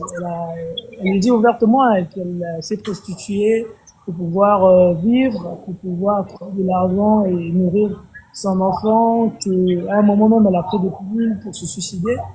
Tu vois, donc c'est quelqu'un qui racontait, tu vois, elle racontait en rien et tout, mais ça m'a fait bizarre. Je lui ai demandé, mais tu te gênes pas de dire tout ça, que tu as eu beaucoup d'hommes et tout. Et non. C'est quelqu'un qui tient une association, qui en parle ouvertement parce que c'est important de pouvoir sensibiliser les autres à tout ça. Et en discutant avec elle, par rapport à ce qu'elle me disait, je me suis dit, on a vraiment du mal à comprendre certaines personnes. Combien de fois dans la rue on rencontre des gens qui traînent et puis on dit si c'est une fille sur ton fusil, ah voilà, elle c'est sûr qu'elle va vendre son corps et tout, mais sans savoir ce qu'il y a vraiment dans le fond. C'est vrai que je dirais c'est quand même un peu risqué de dire, par exemple, pour une personne qui s'est suicidée ou pour une personne qui se prostitue, que cette personne est faible émotionnellement parce qu'on ne sait pas en fait. Ce qui se passe, peut-être que si on était à sa place, on irait beaucoup pire que ça, je sais pas. Mais je pense qu'il est important de rappeler que c'est vraiment difficile. C'est difficile de pouvoir. Pour nous, c'est très facile de juger des gens, mais on ne sait pas forcément ce qui. Que les gens vivent. Nous, on juge les gens sur un acte. Par exemple, quand tu vas parler de suicide de ton ami, les gens se disent, bah, c'est juste pour ça qu'il s'est suicidé. Mais tu vois pas la succession des preuves. C'est pas seulement ça, mais sans doute, en coulisses, peut-être qu'il y a eu 1000 événements qui sont arrivés et il s'est relevé 999 fois. Et cette fois-là, c'était une goutte de trop et qui a fait. Nous, on juge la personne sur une goutte de trop. Mais on sait pas. Parfois, il y a eu des cris, des alertes qu'il envoyait, mais personne n'a vu ces signaux. Pourquoi? Parce que parfois, moi, je te connais, je me dis, ah, elle est forte, sans doute. Elle va toujours bien. Elle, c'est elle-même qui organise les lives sur ce sujet. Son mental est carré. Elle va s'en sortir. C'est vraiment ça. Et aussi, il faut dire aux gens que là, c'est vrai, là, tu m'as invité pour que j'en parle. Mais ça ne veut pas dire que je suis parfait ou que. Exactement. Nous Ça sommes peut tous en toujours. construction. Voilà, on est en construction. Ça peut toujours m'arriver que là, par exemple, après ce live, que je rentre à la maison, je me dise, bah, enfin, la moustiquaire ne sert pas seulement contre les moustiques, ça peut servir aussi à ôter la vie et tout, tu vois. Ça manque pas. Mais le plus important, c'est de ne pas vraiment, c'est dépasser cette émotion-là, de ne pas aller jusqu'à l'action. Et ça aussi, c'est pour interpeller toutes les personnes, pour dire que tu peux voir quelqu'un tous les jours, il publie des statuts très forts. Non, il faut être mentalement fort. C'est lui qui prend la parole. C'est lui qui se dit coach. Mais dans le fond, il est brisé. Et ce rôle qu'il prend de coach ou de mentor, c'est simplement pour fuir sa propre réalité. Il ne vit plus sa propre vie. En fait, tu arrives à un niveau où tu suis toute ta vie, tu peux faire vivre ta vie à travers les autres. Tu peux faire passer du temps dans la vie des autres que dans ta propre vie parce qu'elle est tellement brisée, ça te fait mal. Chaque fois que tu rentres toi-même, tu as peur de te regarder, tu as peur de toi. tu vois. Et dans la société, on est tellement habitué à chercher des fautifs dans tout ce qui nous arrive que lorsque le fautif, c'est nous-mêmes, on dit non, c'est pas vrai. Tu vois, je peux pas assumer. Et même l'un des secrets pour pouvoir être épanoui émotionnellement, c'est de se dire dans tout ce qui m'arrive dans la vie, tout, j'ai ma part de responsabilité. Aujourd'hui, si notre relation tellement se passe mal, c'est pas seulement à cause de toi, c'est parce qu'un jour j'ai dit oui, je t'ai passé mon numéro. Je suis fautif quelque part, j'ai raté quelque part, j'ai été tendu, ma main était ouverte, j'ai ouvert ma maison à toi et tout. Donc, dans tout processus, tout ce qui nous arrive dans la vie, peu importe, même si c'est toi qui me trahis, mais j'ai ma part de responsabilité. Peut-être j'ai trop fermé les yeux sur certains sujets, j'ai pas été attentif. Tu vois, c'est justement ça. Dès le moment où tu te dis tout ce qui m'arrive de la vie, quelque part, j'ai ma part de responsabilité. Tu deviens attentif. Tu sais que tu t'attends à tout. Tu sais que la personne avec laquelle je suis, ça peut toujours merder. Et aussi, les relations fluides, ça n'existe pas en tant que tel. Toi et moi, c'est vrai qu'on discute, mais il y a des choses sur lesquelles on va jamais s'entendre. On va aujourd'hui peut-être en fin live, je sais pas, ça fait 2 heures qu'on discute, on a l'air d'être en joie et tout, mais c'est peut-être demain, je vais faire une publication où je vais mal commenter ton statut et puis on va se prendre la tête. Mais le plus important, c'est pas qu'on reste dans cette, c'est que le lendemain, qu'on se rattrape, qu'on se dise, bah, c'est vrai que j'ai commis une erreur, je t'ai mal parlé, voilà, regarde. Parce que toi aussi, il faut savoir que, même si aujourd'hui c'est moi qui te blesse, mais rien n'exclut le fait que demain, il se peut que ça soit toi qui soit une erreur. Donc aujourd'hui, si moi je comprends et que tu me traites durement, sache que tu es censé être parfaite tout le reste de la vie. Parce que le jour où tu oses devenir, euh, tu oses commettre une erreur, tu auras honte de revenir vers moi, tu vas fuir. Et ce qui brise beaucoup de relations. Tu as voulu montrer que c'est toi le parfait, c'est toujours l'autre qui est fautif, c'est toujours. Et le jour où c'est toi, tu fuis. Mais pourtant, parfois, l'autre ne veut pas te juger, mais tu fuis pourquoi? Pas par rapport à la réaction de l'autre, mais parce que tu t'es regardé. Moi, je me suis toujours mal comporté quand lui, il agit mal. Ça veut dire que là aussi, tu vois, c'est vraiment important. Donc, comme on dit, la fragilité, les cautions émotionnelles, on va rappeler, c'est cette dose d'humilité dont tout le monde a besoin. Se dire que je suis une personne, je ne suis pas parfaite. Tu vois, la perfection, c'est pour Dieu. Donc, tout ce qu'on fait, rien n'est pas parfait. C'est pour Dieu la perfection. On doit prendre conscience de cela. Je vais forcément commettre des erreurs. Aujourd'hui, je parle bien et tout. Je suis en train d'argumenter ce que je dis. Mais il se peut que demain, je fasse un post même qui va contredire tout ce que je viens de dire. Mais ça n'enlève en rien ce que je dis. Je suis une personne, peut-être au moment où j'ai fait ce post-là, j'ai été blessé ou je sais pas quoi, tu vois. Moi, ça m'est même, c'est vrai que c'est un peu paradoxal. Ça m'est arrivé, quelqu'un me demande un conseil, je lui réponds en colère, comme ça. Moi, dans ma tête, je lui réponds en colère, mais la personne me répond en me disant, merci, c'était un très bon conseil. Pourtant, moi, je t'ai répondu, je me disais même que je te répondais en colère. Mais parfois, c'était un bon timing pour Dieu. C'est là où on revient. Dieu, c'est pas grave de faire les choses. Moi, je te réponds en colère, on me dit, ah, va là-bas et puis, mais pourtant, parfois, toi, c'est ce refus-là dont tu avais besoin de pouvoir prendre conscience de quelque chose. Il y a eu quelque chose du genre, dans ce domaine de ce chanson, il remerciait tous ceux qui lui ont dit non, parce qu'ils lui ont permis d'explorer d'autres pistes et qui lui ont permis de devenir celui qu'il est. Et c'est vraiment ça dans la vie. C'est aussi, peut-être pour chuter, c'est pour dire, chez nous, en langue, il y a une phrase qui dit Kabalundisa, donc quand on donne donner littéralement en français, donner à l'autre, donner, c'est faire garder en fait. Donc, c'est sens que quand tu donnes, on va te retourner. La personne à qui tu donnes qui va te retourner.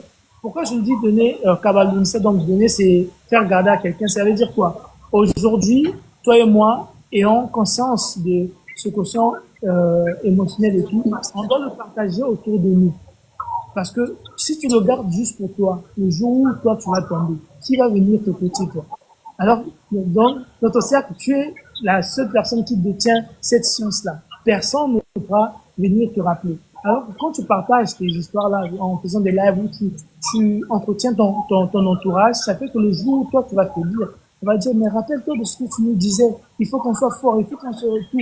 Il faut. Et voilà pourquoi il est important de toujours partager ce qu'on a, même les connaissances, tout ce qu'on a. Parce que ça fait que le jour où tu tombes, le jour où tu es en faiblesse, il y a quelqu'un qui va dire, mais moi, quand j'étais faible, tu me disais de toujours continuer à lutter. Et là, c'est ton tour, continue à lutter, réveille-toi. Et voilà pourquoi il est important de partager. Et voilà pourquoi ce genre de moment de partage est vraiment important. Parce que sans doute, tu vois, moi, je me dis généralement, il y a peut-être eu 10 personnes qui sont passées sur ce live, ou peut-être une vingtaine, une cinquantaine, mais parfois, ce live c'était juste destiné à une seule personne. Et si ça arrive aux oreilles de cette personne-là, et que cette personne a pris conscience de tout ce qu'on a dit, je crois que nous, tous les deux, on a réussi notre mission à travers ce live, parce que c'est pas forcément donné à tout le monde, tu vois. Et parfois même dans tout ce qu'on s'est dit dans une heure, parfois, il y a que 10 minutes pour chaque personne qui est passée sur ce live, destiné à chaque personne. Donc c'est normal qu'une personne rentre et ne comprenne absolument rien. C'est peut-être c'était pas sa partie ou c'est passé ou encore ça arrive. C'est vraiment ça en fait. Il faut rappeler aux gens vraiment c'est essentiel de la vie. La vie elle est comme ça. Tout ce qu'on dit c'est pas forcément pour tout le monde. Il y a des gens qui vont se sentir concernés, qui vont aimer. Il y a peut-être, tu sais, on se fait cela. On sait pas peut-être en ce moment il y a quelqu'un qui devait se suicider, mais on lui a fait perdre le temps en ce moment en nous regardant. On connaît pas l'impact des choses, mais ces personnes-là ne vont pas se prononcer, tu vois. Et c'est important donc de continuer à faire ce que tu es en train de faire. Ça aide. Même si tout de suite les gens n'ont pas le courage de venir te dire, ouais, moi ça m'a aidé, ça m'a sauvé, ça m'a permis de ne pas commettre une telle bêtise. Tu vois, il y a des gens qui ont leur mort pour demain ou pour après-demain, qui en ce moment sont en train de faire plus que Cabalan a fait. C'est le Black Friday, il allait chercher la corde la plus solide pour se suicider rapidement. Mais grâce à ce live, il va mettre son argent dans autre chose pour pouvoir aller plus loin dans la vie. Et c'est vraiment ça. Donc, faut continuer pour moi. Donc, c'est ça le mot de la fin. C'est surtout t'encourager toi à continuer à faire ce que tu es en train de faire. Ça aide. Le retour, c'est pas forcément immédiat, mais c'est incroyable. Il y a des gens qui t'écoutent, il y a des gens qui reçoivent ce message, il y a des gens qui s'en servent pour pouvoir avancer, mais il y a des gens même qui utilisent ça pour pouvoir aller partager vraiment aux vrais intéressés, parce que eux, Dieu a voulu les utiliser simplement comme canal pour que le message arrive vraiment dans les bonnes oreilles. Vraiment encore merci de m'avoir invité dans ce live. Ça me fait énormément plaisir, voilà, de pouvoir participer, de pouvoir partager une expérience. Comme on a dit, on est en train d'évoluer. On n'a pas la science infuse comme on dit, mais nous aussi on est en train de se développer. Et il y a cette phrase encore pour terminer qui dit enseigner, c'est s'enseigner à soi-même. Et tu sais pas combien ça me fait même du bien le fait de partager, de discuter avec toi. Sérieusement, je découvre des choses, c'est comme si j'étais en train de m'auto-motiver, tu vois. À un certain moment, on a cette impression-là que oui, il y a un moment où tu peux dire un truc et dire, mais oui, ça, moi-même, j'en ai réellement besoin aussi. En fait. Exactement. Et c'est ça, en fait. S'enseigner, c'est enseigner aux autres, c'est aussi s'enseigner soi-même. Et moi, j'ai pleinement été édifié par ce moment. Ça m'a permis de découvrir aussi beaucoup de choses sur moi-même que je savais pas. Donc, merci beaucoup pour ce moment de partage. L'objectif est atteint alors. Merci. Alors vraiment, Emerléan, j'espère que tu es toujours avec nous. Oui, je suis là. Merci beaucoup pour tes sacrifices ce soir. J'aimerais t'inviter, s'il te plaît, à faire une prière pour quelqu'un, parce que comme tu as su le dire, nous ne savons pas réellement qui exactement ce live a aidé, quelle portion de nos échanges a été bénéfique pour quelqu'un. Mais ce qui est certain, c'est que c'est une semence que nous avons faite. Chaque parole est une semence dans le cœur de ceux qui l'entendent. Et notre prière est vraiment que ces semences donc portent du fruit dans chacun des cœurs dans lesquels il est tombé. J'aimerais vraiment te demander alors de faire cette prière, de faire cette prière pour nous tous, vraiment selon ton cœur, selon ce que tu sens dans ton cœur de dire. Dis-le, nous sommes là, nous sommes disposés à t'écouter et à recevoir de toi. Ok, on va donc prier. C'est un exercice difficile, mais bon.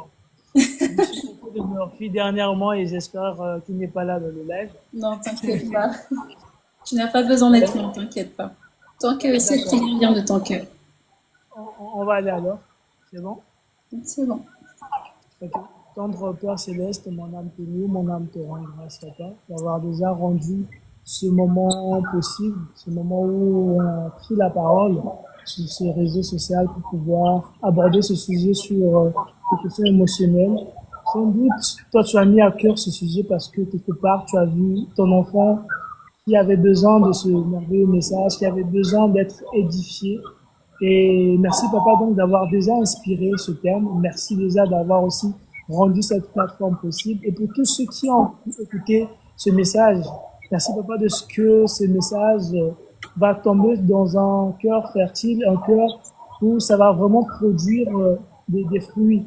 Et comme c'est de l'abondance du cœur que la bouche parle, merci de ce que tout ce qui a été dit soit vraiment invoqué pour ces personnes, que ça ne s'arrête pas seulement à l'écoute, mais que ça soit un style de vie, une lumière qui vient vraiment enlever tout ce qui est ténèbres, papa, parce que je crois faire un moment que c'est toi qui nous as donné ce moment en ce jour pour pouvoir prendre la parole en ton nom, parce que je crois pas au hasard. Je crois que si tu as rendu possible, c'est parce que tu voulais vraiment que cela arrive. Et comme ta parole dit que là où deux, trois sont réunis, tu es au milieu d'eux. Je crois faire un moment que dès le début, tu étais avec nous.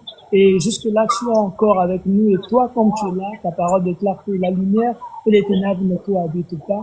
Donc, je crois faire un moment que pendant tout ce live, ta lumière a pleinement régné, que ta présence était pleine et que tu étais pleinement donc installé dans le cœur de toutes les personnes qui nous ont écoutés. Merci donc de ce que, comme j'ai dit, cette parole va porter du fruit, de ce que ces personnes vont réellement vivre une vie transformée. Merci encore de ce que tu vas merveilleusement bénir ta fille qui tient ce média, cette plateforme, ce moment où il y a des moments d'échange. Merci de ce que tu seras toujours mettre les mots justes dans la bouche de tous ceux qui vont prendre la parole ici, après moi.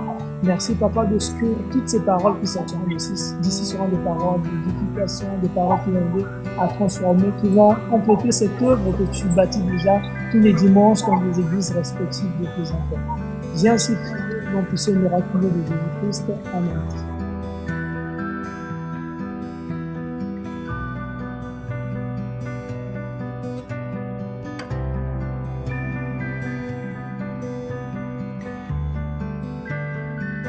Le replay sera posté sur la page YouTube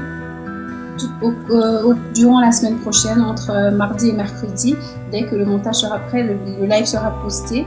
Et tu as dit avoir été édifié par ce que tu as partagé. Je pense que réécouter ce que tu as partagé sera vraiment encore bénéfique pour toi. Donc, je vais t'encourager à toi aussi, Emerléon, de revoir le live pour écouter toutes ces belles paroles que tu nous as partagées ce soir. Encore une fois, je vais te remercier, Emerléon. Je vais remercier tous ceux qui ont été avec nous. Et je vais vous dire à très bientôt pour le prochain Tea and Break.